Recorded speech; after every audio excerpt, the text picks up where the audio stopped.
estoy reciclando. Bolivia es nuestro hogar. Grandes y chicos la tenemos que cuidar. Con la cascada vamos a juntar las botellas para no contaminar. Marca la línea o escríbenos al WhatsApp. Con la cascada todos vamos a reciclar. 680033901. Hay que marcar con la cascada. Reciclar con el WhatsApp. 680033901. Hay que marcar con la cascada. Reciclar todos marcando. Reciclemos con la cascada. Orgullosamente boliviana. Con la cascada voy a reciclar.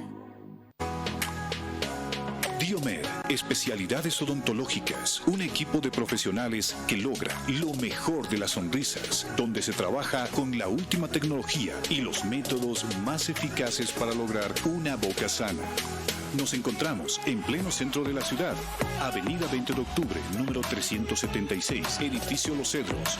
Contactos al 290-1417, WhatsApp 719-44-196. Estamos en las redes sociales. Diomed, especialidades odontológicas, es galardón andino a la excelencia. La Paz, Bolivia. Denunciamos el uso de imagen del Dr. Luis Larrea en publicaciones de venta de un fármaco para las enfermedades articulares. No se deje estafar con falsedades que solo buscan dañar la imagen del presidente del Colegio Médico de Bolivia.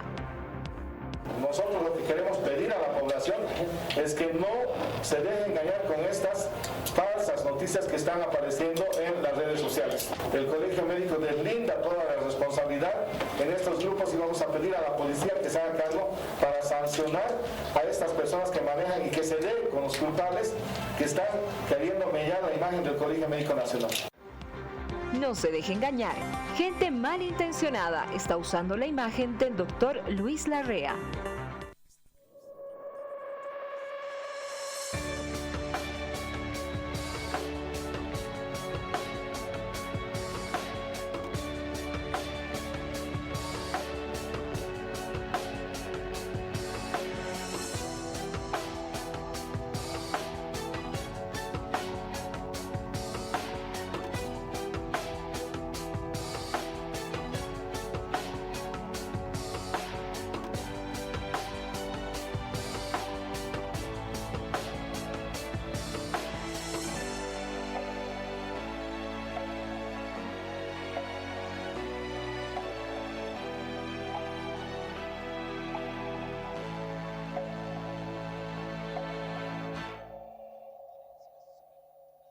Reuniendo, reeducando, con la cascada estoy reciclando. Bolivia es nuestro hogar. Grandes y chicos la tenemos que cuidar. Con la cascada vamos a juntar las botellas para no contaminar. Marca la línea o escríbenos al WhatsApp. Con la cascada todos vamos a reciclar. 680033901. Hay que marcar con la cascada. Reciclar con el WhatsApp. 680033901. Hay que marcar con la cascada. Reciclar todos marcando. Reciclemos con la cascada. Orgullosamente boliviana. Con la cascada voy a reciclar. Diomed, especialidades odontológicas, un equipo de profesionales que logra lo mejor de las sonrisas, donde se trabaja con la última tecnología y los métodos más eficaces para lograr una boca sana. Nos encontramos en pleno centro de la ciudad, Avenida 20 de Octubre, número 376, Edificio Los Cedros. Contactos al 290-1417, WhatsApp 719-44-196. Estamos en las redes sociales. Diomed, especialidades odontológicas, es galardón andino a la excelencia. La Paz, Bolivia.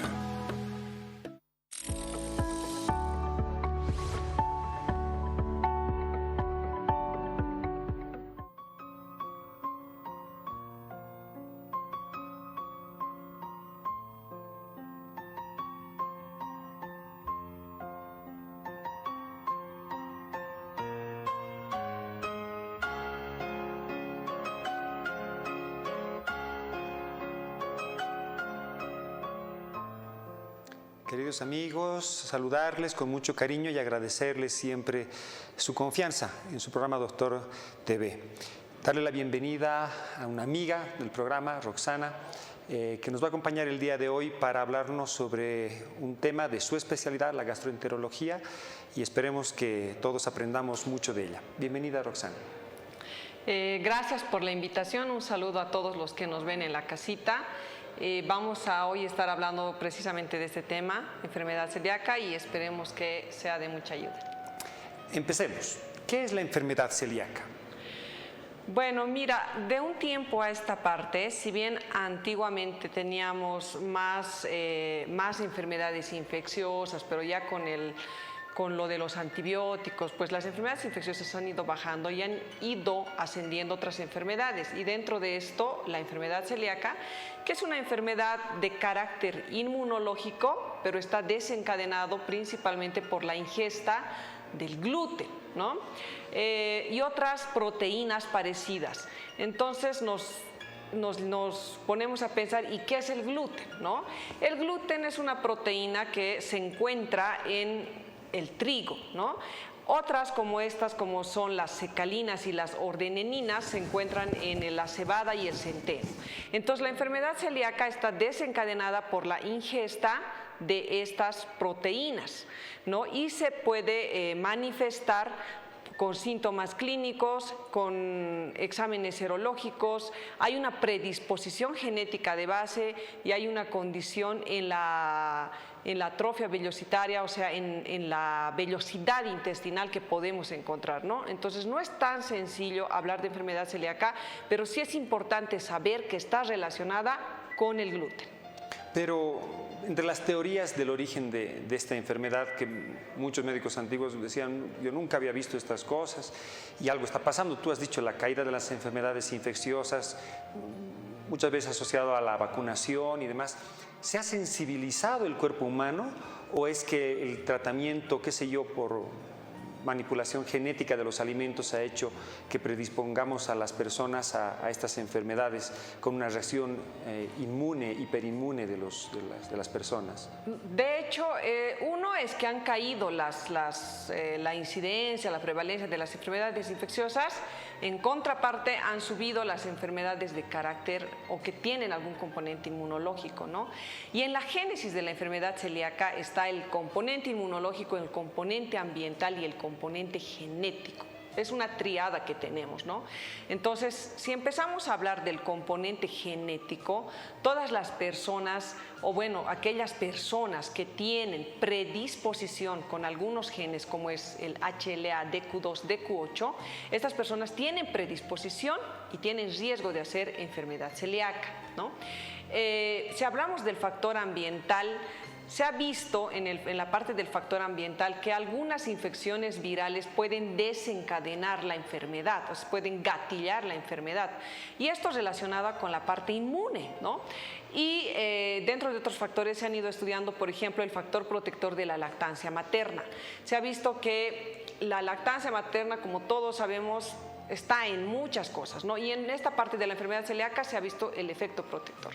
Se ha estudiado dentro de otros factores, por ejemplo, la introducción del gluten en lo que es la alimentación complementaria. Y hay muchas revisiones que dicen qué tan beneficioso puede ser introducir el gluten a los 6, a los 5 meses y no esperar, ¿no? Como antes había el mito de la alimentación complementaria, donde las abuelitas nos decían, o bueno, había esa creencia de que vamos a iniciar la alimentación complementaria solo con estos alimentos y estos vamos a esperar porque pueden hacer alergias y estas cosas.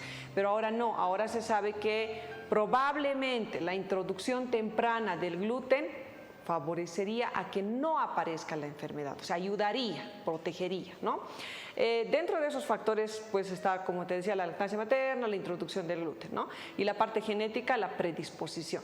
La parte inmunológica sí es importante porque, como yo decía, hay infecciones virales que te pueden gatillar, que haya una desestabilización de la homeostasis en la parte inmunológica, que hace que se creen unos autoantígenos y de ahí una respuesta del organismo con anticuerpos y de ahí surgir la enfermedad, ¿no? Entonces es una triada que tenemos en la génesis de la enfermedad celíaca, que es la parte inmunológica, ambiental y genética, ¿no? Y en esa parte ambiental, alimentos transgénicos modificados genéticamente, ¿juegan algún papel en esta enfermedad?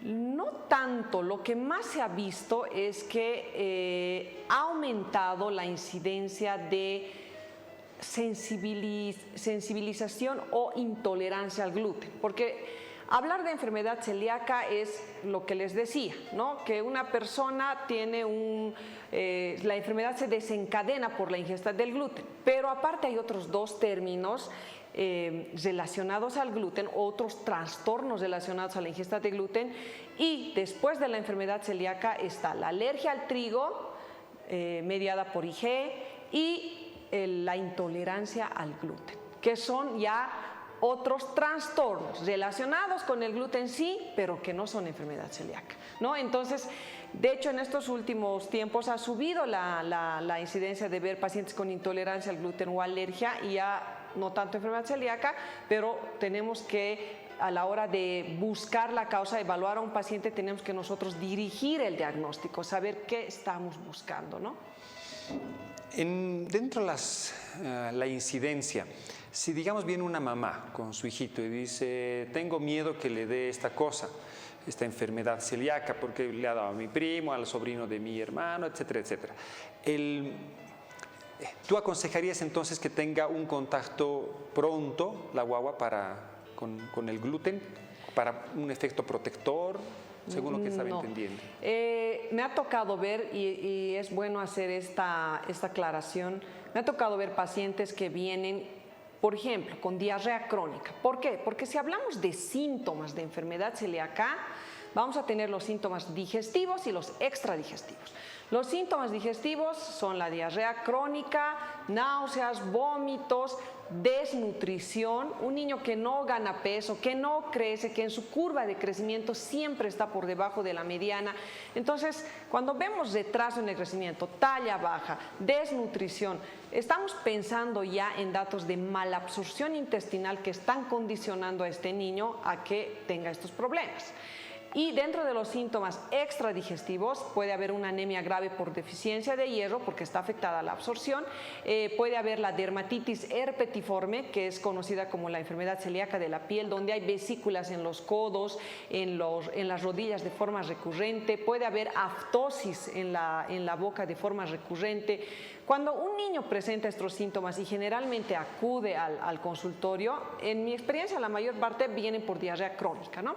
Entonces acuden al consultorio y a veces existe la creencia de que los papás dicen, yo doctora le he quitado una semana gluten para ver qué pasaba y parece que ha estado bien. O sea, ellos han tratado de hacer un diagnóstico en casa y no es tan sencillo hacer un diagnóstico de enfermedad celíaca en casa, solo suprimiendo el gluten y volviéndole a dar, ¿no?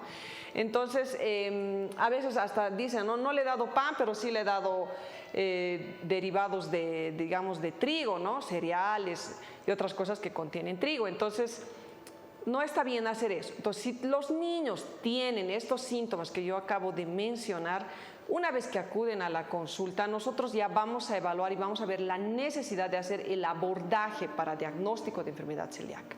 Ahora, cuando tú me preguntas y me dices, si viene una mamá, ¿y por qué? Porque al primo le ha dado enfermedad celíaca, al sobrino y a la familia, o en la familia hay antecedentes de enfermedad celíaca, tenemos que hablar de grupos de riesgo.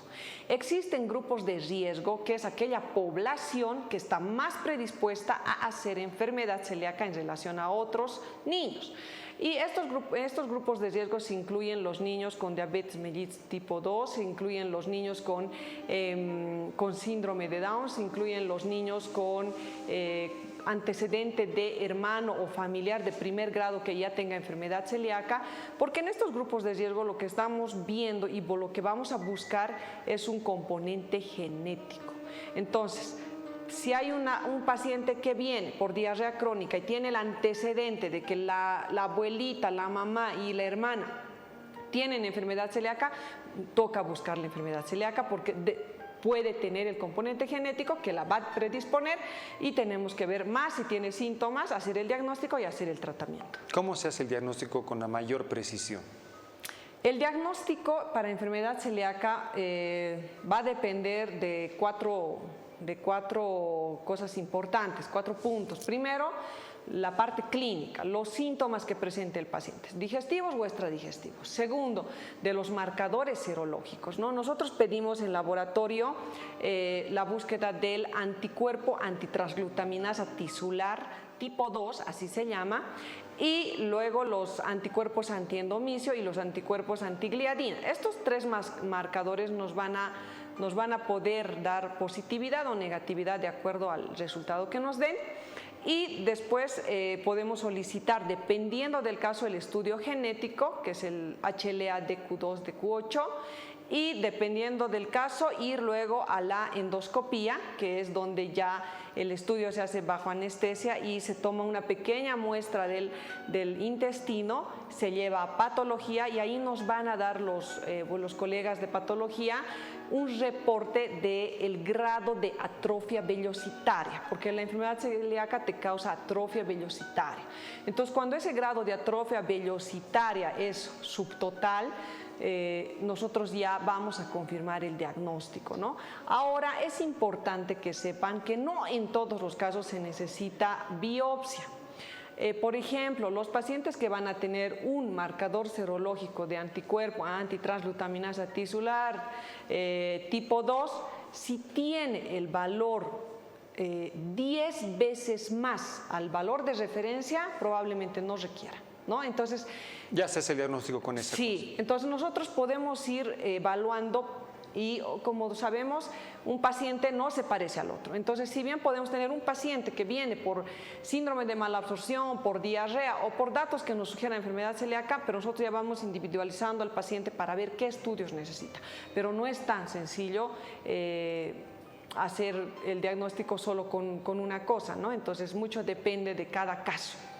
¿Todos estos exámenes que has nombrado los tenemos en el medio? Los tenemos. Tenemos en la parte pública y privada, los tenemos el estudio genético, el estudio de la serología y obviamente la endoscopía, y también tenemos la parte de los colegas que nos ayudan con la patología, ¿no? Ok, queridos amigos, ahí tienen el teléfono para escribirnos. Obviamente lo que más nos interesa son sus preguntas, sus consultas, para que Roxana nos ayude. ¿Cómo se hace el tratamiento? Pues el tratamiento en enfermedad celíaca es la supresión de todo alimento que contenga gluten, ¿no?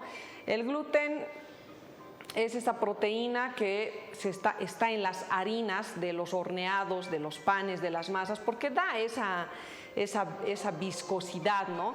Entonces, tenemos que nosotros suspender todo lo que sea gluten, ¿no? Y pues yo siempre a veces cuando tengo pacientes con enfermedad celíaca, a veces los papás se preocupan mucho y sí, o sea, uno le preocupa, pero siempre yo les digo, actualmente ya en los supermercados, ya en muchos lugares, tenemos ya alimentos donde viene la etiqueta, ¿no? Dicen no contiene gluten, no contiene gluten. Entonces, hay muchos productos ya que ha salido al mercado sin gluten, entonces hay opciones para alimentarlos, ¿no? O sea, no es que no van a comer nada, entonces sí hay opciones. Pan. Pan de maíz, ¿no? De hecho, nosotros aquí no consumimos tanto tortillas, pero afuera en los celíacos, pues en México, por ejemplo, tortillas. Aquí el pan de maíz, entonces se puede consumir, que no tiene... No pasen naranjas, no se acabó el mundo. No se acabó no se acabó el mundo. O sea, si el niño tiene celíaca, lo más importante es controlar si el síntoma, si es diarrea, si es desnutrición, es mejorar eso, y la dieta hay opciones, ¿no? Ya hay, como les digo, productos que ya hay en el mercado, entonces no se acabó el mundo. Eso siempre les digo, hay que tomarlo con calma. Hay que tomar con calma, pero la mamá te dice, no, yo quiero que pueda comer todo como come su hermanito y demás cosas. Quiero que haga un tratamiento para que deje de tener esa enfermedad. ¿Qué le dices a esa mamá? Solo es la dieta y, por ejemplo, me ha tocado ver, ¿no? Hay ya le gustaba la pasta, no le puedo no dar pasta porque pues le gusta. Entonces hay fideos libres de gluten ahora, ¿no? Entonces hay opciones, solamente hay que explicar bien a los papás, hacerles entender la necesidad del tratamiento, que es importante, porque si no les hacemos entender, obviamente ellos en la casa, por más de que a nosotros nos digan, sí, sí voy a hacer, y en la casa no lo van a hacer, y el niño va a seguir con las diarreas, el niño va a seguir con los problemas. Entonces hay que hacerlos entender, hay que explicarles, cosa de que se tome conciencia, y luego van acostumbrándose, hasta los mismos integrantes de la familia ya van integrándose a esa dieta, con el hermanito, van apoyando, ¿no? Pasaremos a las consultas de los amigos que nos están escribiendo. Nos dicen, buenas tardes, mi pregunta es ¿qué alimentos podemos consumir con este tipo de enfermedad y qué podemos hacer para evitarla? Mi nombre es Alejandro. ¿Qué le respondemos a nuestro amigo Alejandro? ¿Qué podemos hacer para evitar? A ver, ¿qué tipo de alimentos? Por ejemplo,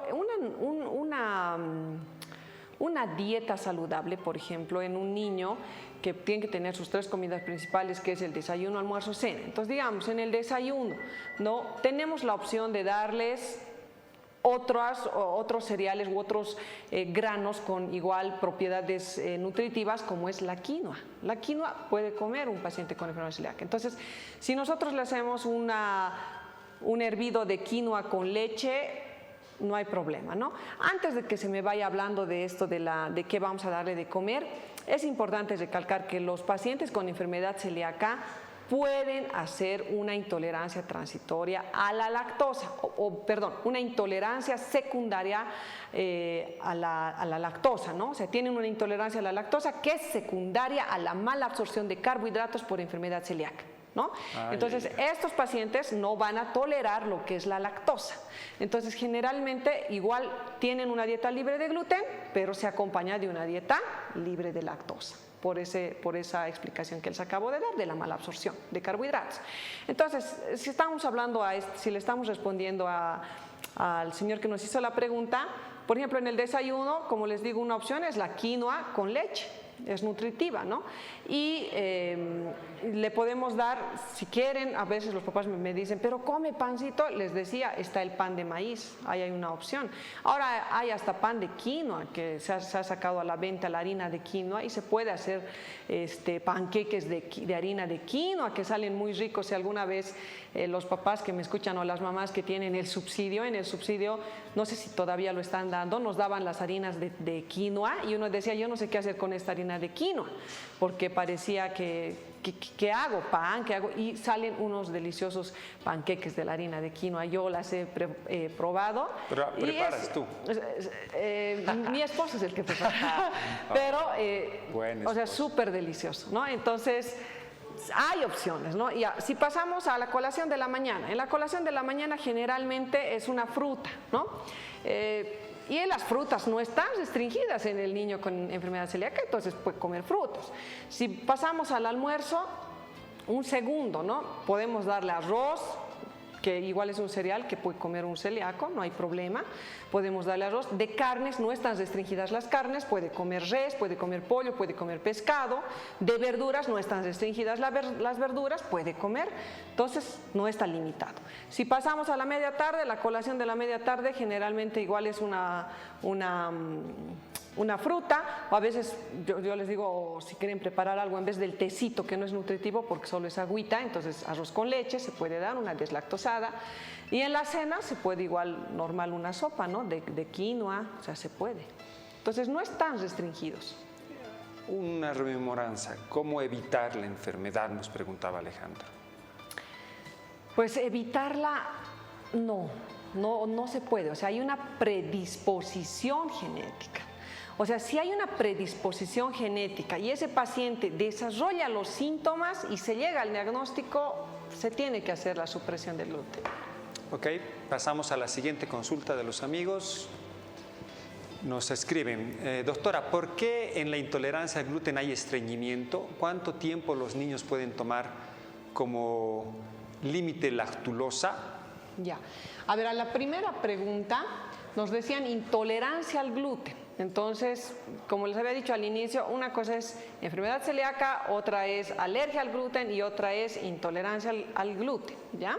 Si hablamos de enfermedad celíaca, muy bien la pregunta, o sea, si bien los niños pueden venir con diarrea crónica, malabsorción intestinal, también un síntoma es el estreñimiento crónico. De hecho, a los pacientes con estreñimiento crónico nosotros les pedimos exámenes de laboratorio para descartar causa de enfermedad celíaca, ¿no? Entonces, puede haber estreñimiento crónico y este estreñimiento crónico, si es secundario a la enfermedad celíaca y si nosotros llegamos al diagnóstico y se inicia la supresión del gluten, el estreñimiento también se va a corregir, ¿no? Ahora, en los casos que necesitan tratamiento laxante, mucho depende de cada paciente cuánto tiempo va a recibir laxante. Alguna vez hemos estado hablando de estreñimiento acá en el canal y hablábamos de dos tipos de medicamentos que utilizamos, los dos son laxantes osmóticos, uno en jarabe y uno en sobres en polvo, pero mucho va a depender del paciente, ¿no? Si es un paciente que requiere, cuánto de dosis y por cuánto tiempo, de cómo responde el paciente. Entonces no hay un tiempo de decir, sí o sí el tratamiento es 3 meses, sí o sí es 6, sí o sí es 1 año, o sea, eso va a depender de cada paciente, ¿no? ¿Es sintomático? ¿O se da tratamiento con corticoides? No. Solo es en el estreñimiento, si necesita, amerita laxantes, solo los laxantes osmóticos. Luego es la dieta, supresión de gluten. Ok, tenemos más preguntas. Gracias, amigos, por escribirnos. Vamos a tratar de absolver sus dudas. Buenas tardes, mi pregunta es, ¿cuánto gluten puede consumir un celíaco sin manifestar síntomas? Gabriela Quintana nos escribe. ¿Se pueden tolerar un poquitito los celíacos de gluten y no tener nada? En enfermedad celíaca, o sea, vamos a hablar igual otra vez de los 3 trastornos. En enfermedad ¿Cuál celíaca, es más grave de los 3 trastornos? La enfermedad celíaca. La enfermedad celíaca. En la enfermedad celíaca definitivamente no. En la alergia al trigo, bueno, a ver, la alergia al trigo, si yo consumo trigo, puedo tener los síntomas propios de un edema perioral, rarísimo, pero puede haber anafilaxia, o sea, sí, eso es grave, pero no es frecuente ver eso. Y la intolerancia. En la intolerancia al gluten, que es la sensibilización al gluten, podríamos hablar de cuánto gluten uno tolera y no le da los síntomas. Es como hablar de intolerancia a la lactosa, para que me entiendan. Cuando hay intolerancia a la lactosa en los mayores de 5 años, donde la enzima lactasa va disminuyendo, eso es lo que pasa, lo normal que pasa, que puede pasar en el ser humano, es que a partir de cierta edad, por ejemplo, la enzima lactasa que digiere la lactosa va disminuyendo, entonces la persona ya no tiene la misma capacidad de digerir lactosa como antes. Entonces hay pacientes que, digamos, dicen, yo me tomo un vaso de leche y estoy tranquilo, pero si me paso 2, o sea, ya me duele todo, me da diarrea. Lo mismo pasa probablemente con la intolerancia al gluten, ¿no? Esa pregunta más o menos va dirigida a eso de decir, ¿cuánto puedo consumir yo para que no me den los síntomas?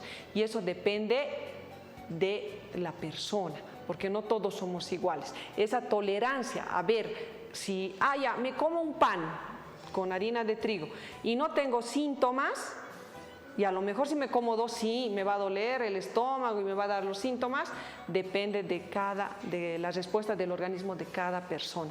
Eso es tolerancia. ¿Cuánto toleras? ¿No? Hay casos de intolerancia a la proteína de leche de vaca y pasan varios años que no prueba el paciente, el niño, y después de unos 4 años, por decirte, consume leche y la proteína y no pasa nada. ¿Puede pasar algo similar con el gluten?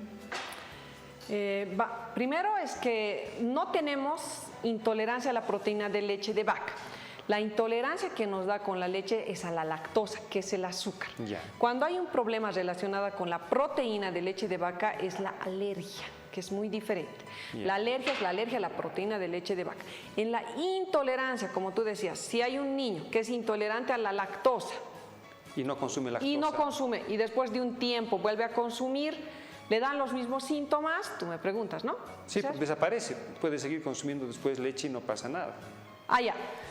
Puede que el organismo de ese niño haya creado mayor tolerancia, pero generalmente no pasa eso. Generalmente en la intolerancia a la lactosa, Los niños a partir de los 4 a 5 años, no todos, algunos van perdiendo o va cayendo la lactasa, la enzima. Entonces, a mayor edad, menos enzima. Y si hay menos enzima, menos probabilidad de tolerar lactosa. Entonces, mientras, por así decirlo, mientras más viejito, menos capacidad de digerir lactosa, entonces no va a tomar, si quiere tomarse 1 litro, no va a poder porque va a tener síntomas. Pero no a todos les pasa. Como les digo, esto es muy de cada quien, ¿no? Del organismo de cada quien. No se puede decir a todos a los 30 años nos va a dar intolerancia, ¿no? O sea, no es tan así. Ahora, con el gluten, habría que ver en cada persona cuánto puede llegar a tolerar, pero en el gluten no estamos hablando de una enzima, o sea, ahí no está relacionado como en la lactosa, que necesita sí o sí la lactasa para digerirla. En el gluten no estamos hablando de que el organismo puede manifestarse con cantidades de gluten que está en el trigo y puede empezar a darte síntomas, no estamos hablando de una enzima específica. ¿Y a qué edad es más común que hagan el diagnóstico de la enfermedad? De hecho, el diagnóstico de la intolerancia o sensibilización al gluten es una vez que hayamos descartado enfermedad celíaca y alergia al trigo.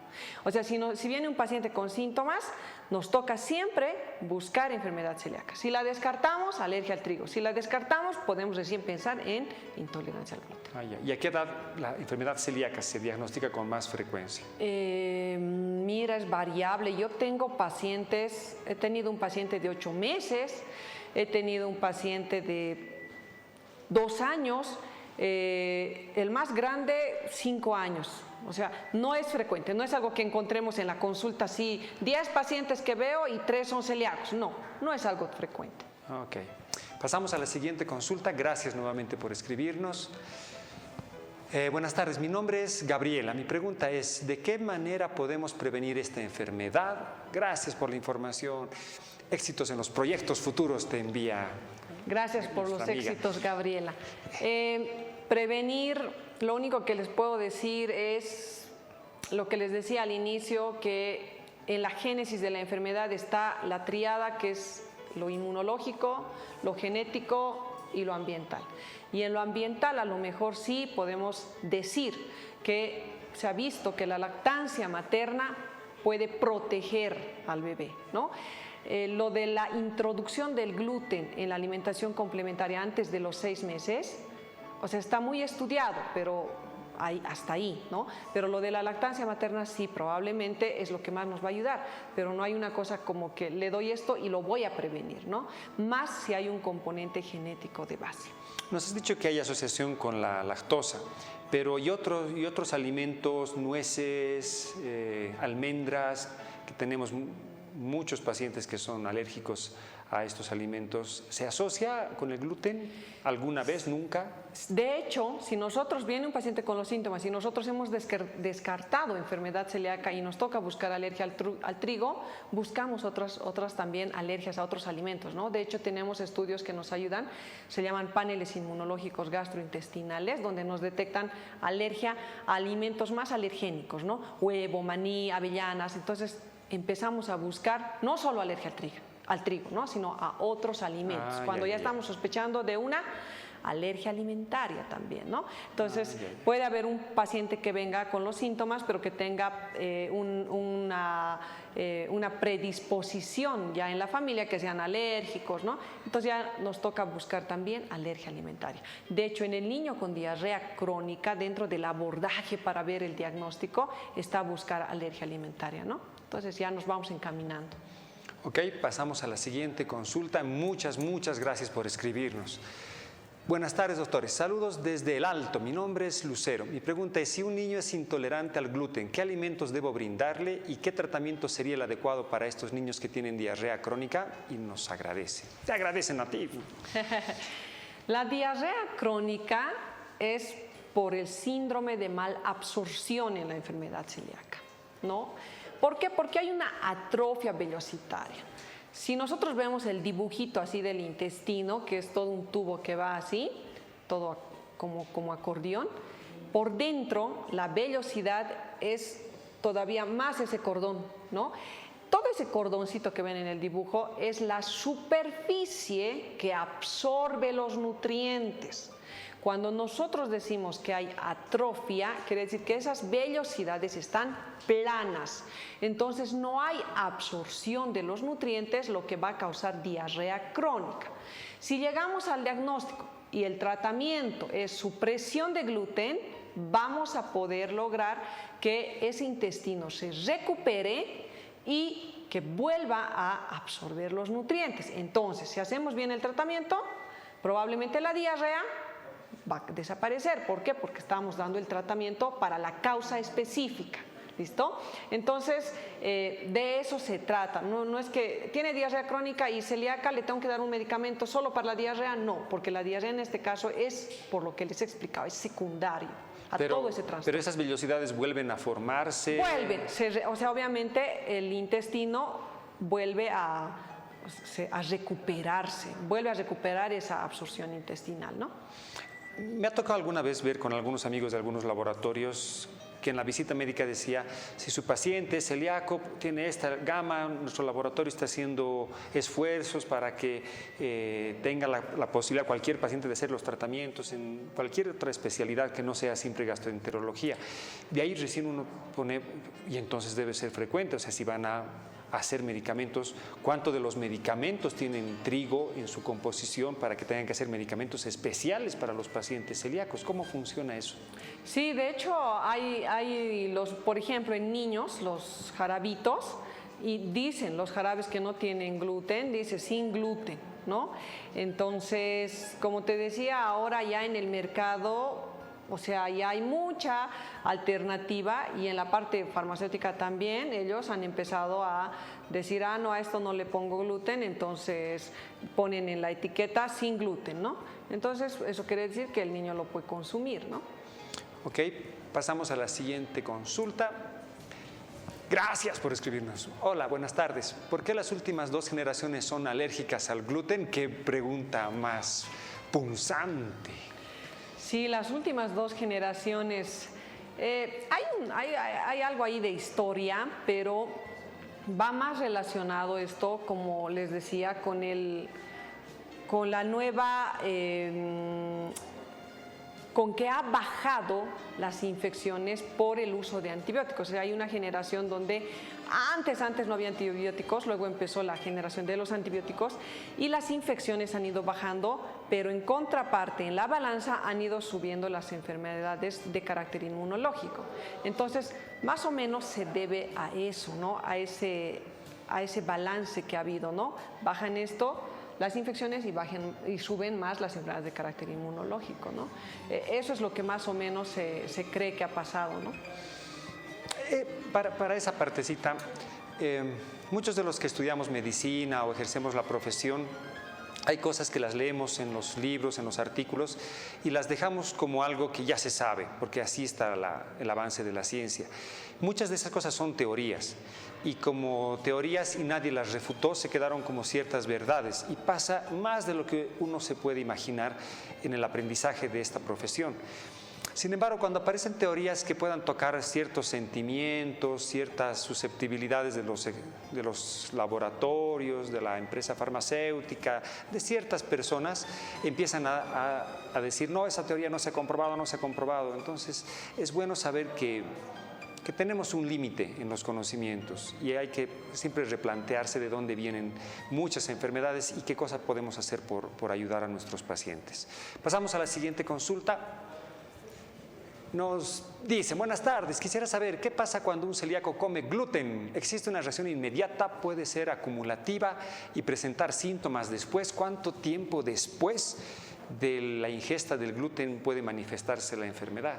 Generalmente es crónico, ¿no? No es igual que una alergia. Por ejemplo, si hablamos de alergias, las alergias mediadas por IgE pueden tener una reacción inmediata. O sea, uno es alérgico, por decir, a la manzana y se come, y esa reacción inmediata puede darse en media hora a 1 hora, sabemos eso. Pero en el gluten más es una enfermedad que se va presentando de forma crónica. puede haber una manifestación grave como es la crisis celíaca, que dicen, ¿no?, que se puede acompañar, rarísimo, nunca he visto, que se puede acompañar de hemorragia digestiva y sangrado, ¿no? O sea, es poco común, pero la literatura indica que puede haber esa crisis celíaca, ¿no? Que no, generalmente lo que vemos nosotros es algo más crónico, niños con diarrea, por su nombre, como les digo, crónica, que tienen más de un mes, con historia de diarrea de 8 meses, no es algo como la alergia que se da inmediatamente, más la mediada por IgE, que la reacción es inmediata, a la media hora o a la hora ya el paciente tiene síntomas, ¿no? Ok, tenemos la siguiente consulta. ¡Qué bien! Hay otra pregunta. Buenas tardes. Un niño de 2 años que no tolera la leche, pero come masitas. ¿Por qué motivo podría ser? Jennifer. Aprovechan de preguntarte de las guaguas. Un niño de 2 años. Sí. Bueno, primero habría que ver qué leche, ¿no? 2 años, generalmente a partir del año de edad, a veces las mamás les empiezan a dar la leche entera, ya sea de polvo o la leche de bolsa, fluida, ¿no? Y no todos los niños a veces están preparados, se piensa que todos ya al año de edad deberían consumir leche entera, ¿no? Porque ya tienen la tolerancia a la leche entera desarrollada. Pero no a todos les pasa. Hay algunos que al año de edad les empiezan a dar leche entera y empiezan con síntomas de diarrea, empiezan con vómitos y no toleran. Entonces, para ellos todavía hay que seguir utilizando fórmulas optimizadas, ¿no? En el caso de las masitas, pues en las masitas no es como darle leche entera, porque las masitas, si bien contienen, depende de qué masita, porque las masitas pueden contener leche o no las pueden contener. Pero como no cocinas, no sabes mucho de las masitas. No, sí hago repostería. Entonces, en las masitas, no todas las masas se hacen con leche, algunas necesitas mantequilla, entonces puede depender, pero no es lo mismo darle leche entera que la leche que se añade a una serie de ingredientes en los... Bueno, tenemos tu compromiso, el horneado, ¿no? Sí, tenemos el compromiso tuyo para hablarnos de la intolerancia a la lactosa en otro programa, que ya lo estás preparando y nosotros encantados te vamos a invitar porque eso es lo que hemos pedido que prepares para un programa posterior. Sin embargo, me preocupa un asunto de la leche. En algún noticiero nos habíamos alarmado de decir que ciertas leches que nosotros compramos como leche no tienen nada de leche, que había sido súper sintético, completamente sintético, y uno se le paran los pelos diciendo, pero si te venden como una cosa y resulta que es otra cosa y tienes un montón de enfermedades que aparecen por la parte alimentaria, ¿cómo funciona esto de la leche o compuestos que no tienen leche? Esa parte de la información yo también la vi, creo que salió hace algunos años, sí, ¿no? Y era así, todos como que nos hubiéramos sacado la venda de los ojos y, o sea, ¿es esto en serio? Decíamos, ¿no es esto en serio? Porque tú sientes que te compras la leche fluida y dices, esto es leche, o sea, leche, y dice leche. O sea, de la vaca ordeñada, pasteurizada, pero leche, ¿no?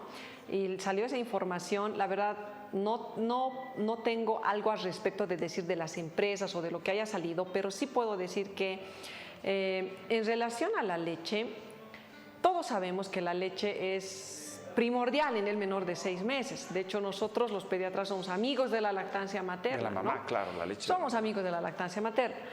Y la lactancia materna debería darse hasta los 2 años, ¿no? O sea, la OMS recomienda que sea hasta los 2 años y si el niño quiere más, ya eso ya es decisión de la mamá y del niño, pero debería ser hasta los 2 años.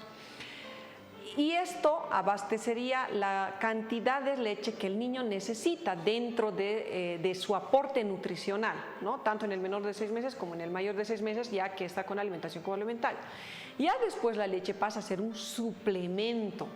Entonces, si bien la noticia era alarmante de decir, uy, estoy comprando todo menos leche, ¿no? Entonces, si bien era alarmante, también hay que entender, papás, que lo más importante después de los 6 meses es la alimentación complementaria y la leche pasa a un segundo plano.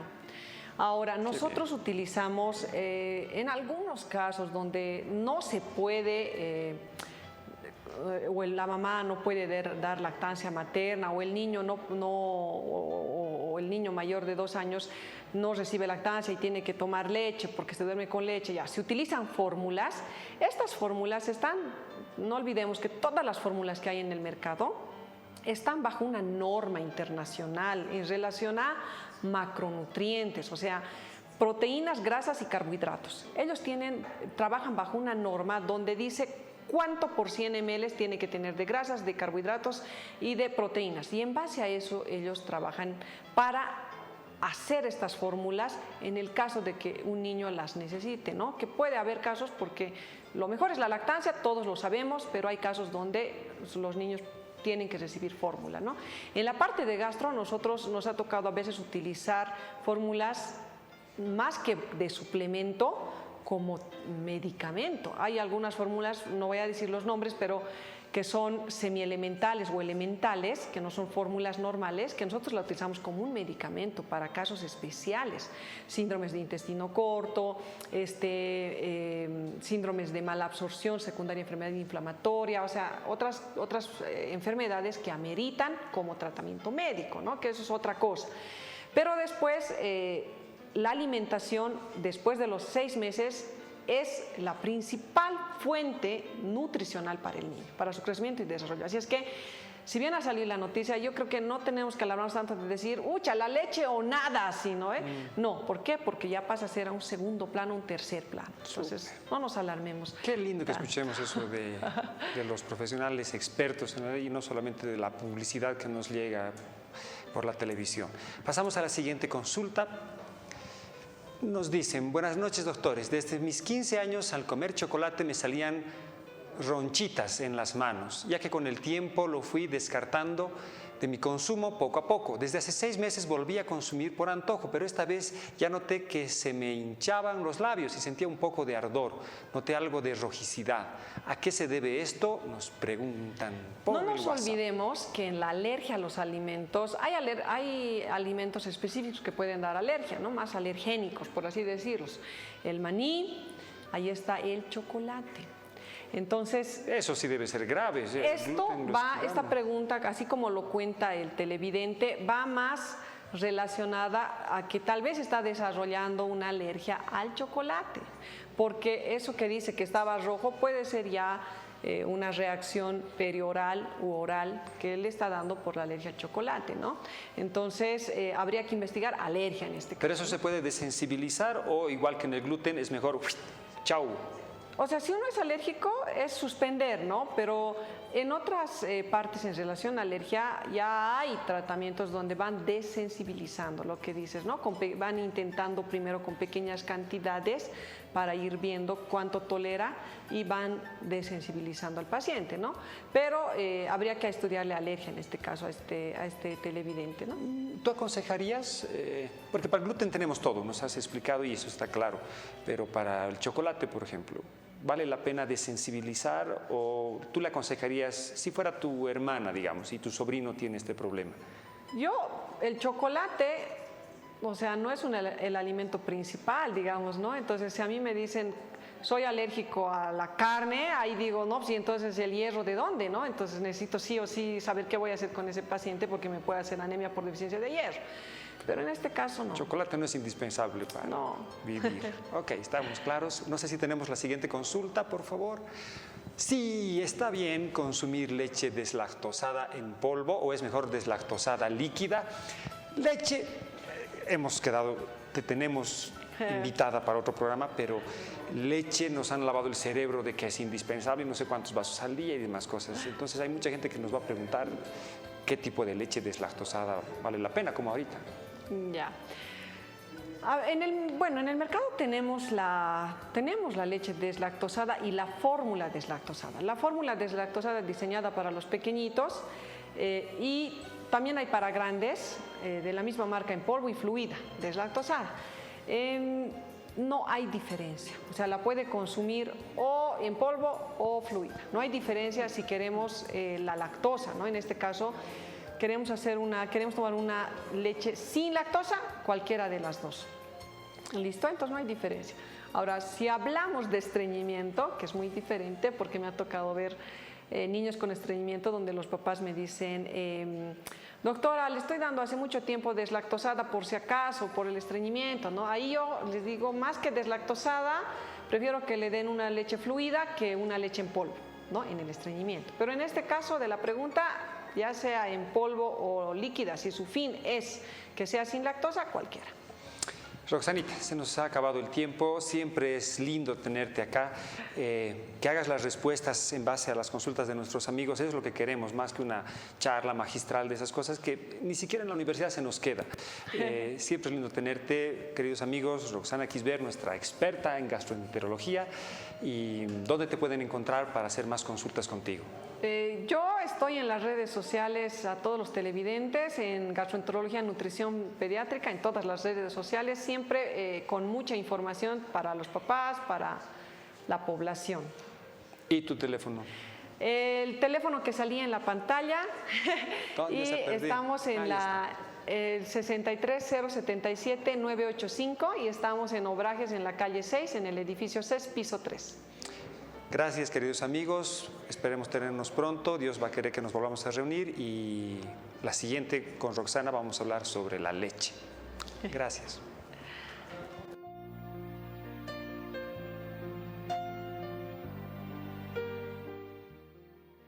Reuniendo, reeducando, con la cascada estoy reciclando. Bolivia es nuestro hogar. Grandes y chicos la tenemos que cuidar. Con la cascada vamos a juntar las botellas para no contaminar. Marca la línea o escríbenos al WhatsApp. Con la cascada todos vamos a reciclar. 680039901. Hay que marcar con la cascada, reciclar con el WhatsApp. 680039901. Hay que marcar con la cascada, reciclar todos marcando. Reciclemos con la cascada, orgullosamente boliviana. La cascada voy a reciclar. Denunciamos el uso de imagen del doctor Luis Larrea en publicaciones de venta de un fármaco para las enfermedades articulares. No se deje estafar con falsedades que solo buscan dañar la imagen del presidente del Colegio Médico de Bolivia. Nosotros lo que queremos pedir a la población es que no se deje engañar con estas falsas noticias que están apareciendo en las redes sociales. El Colegio Médico deslinda toda la responsabilidad en estos grupos y vamos a pedir a la policía que se haga cargo para sancionar a estas personas que manejan y que se den con los culpables que están queriendo mellar la imagen del Colegio Médico Nacional. No se deje engañar. Gente malintencionada está usando la imagen del doctor Luis Larrea. Diomed, especialidades odontológicas, un equipo de profesionales que logra lo mejor de las sonrisas, donde se trabaja con la última tecnología y los métodos más eficaces para lograr una boca sana. Nos encontramos en pleno centro de la ciudad, Avenida 20 de Octubre, número 376, Edificio Los Cedros. Contactos al 290-1417, WhatsApp 719-44-196. Estamos en las redes sociales. Diomed, especialidades odontológicas, es galardón andino a la excelencia. La Paz, Bolivia.